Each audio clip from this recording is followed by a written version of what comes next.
The German Shepherd is a beautiful, regal, royal dog breed that deserves the credibility and the popularity that it has. But where does that come from, and what do we need to know about the German Shepherd to make sure that we're able to train and raise perfect German Shepherds ourselves? Well, that's exactly what we're going to be looking at in today's video.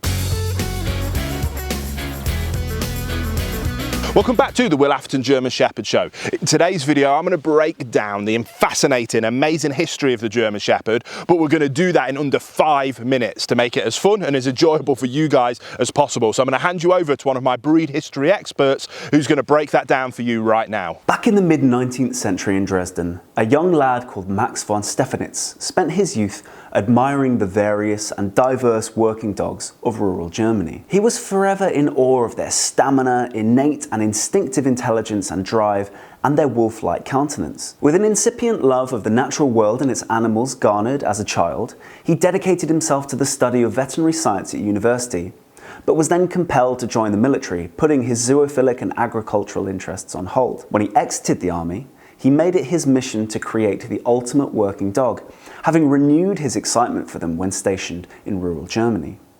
No longer interested in being a farmer himself, the dogs that served them were now his obsession. His observations over several years and in several locations had led him to the conclusion that existing working dogs in herding roles had potential but no stability, and that various rural iterations of the shepherd dog were incomplete in different but often complementary ways. At a dog show in 1899, he saw his dream dog. The dog who represented a perfect marriage of all the features he had seen distributed variously amongst other shepherding dogs. Without missing a beat, he bought that dog on the spot and named him Horand. No more than a month later, he formed a club for his breed with Horand as the poster child for his vision. Alongside Horand came various northern and southern shepherd dogs with desirable characteristics, and a foundation stock began to be formed. Von Stephanitz became involved in the Phylax Society, which helped to guide his desire to standardize the breed. Despite his later distaste for and abandonment of the society, with many members putting looks over function as he saw it, he nevertheless found his passion to standardize the ultimate working dog reinvigorated, and before too long, the German Shepherd was a recognized breed, both in Germany and beyond. Due in part to the success of movie star German Shepherds such as Rin Tin Tin, but much more due to their phenomenal working capacity, the dogs began to explode in popularity in the first half of the 20th century.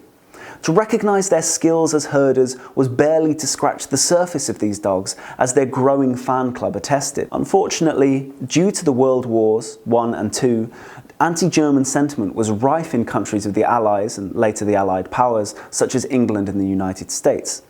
As a result, the name was abandoned and replaced with Alsatian, making reference to the French region of Alsace, which France had lost to Germany in the Franco-Prussian War of the previous century, but which they still considered theirs. Fortunately, the German Shepherd was such an exceptional dog in so many fields, now far beyond the narrow focus of von Stephanitz's original plan, that there was no chance that the wars would make it either die out, as many breeds nearly did, or lose popularity, as some other German breeds did. And so, as the wars faded into distant memory, the true name of the German Shepherd was reinstated and their numbers continued to grow, as agricultural workers, service teams and dog showing enthusiasts ate them up in vast numbers. Nowadays, they are in the top 3 most owned dogs in the UK, the USA, and globally.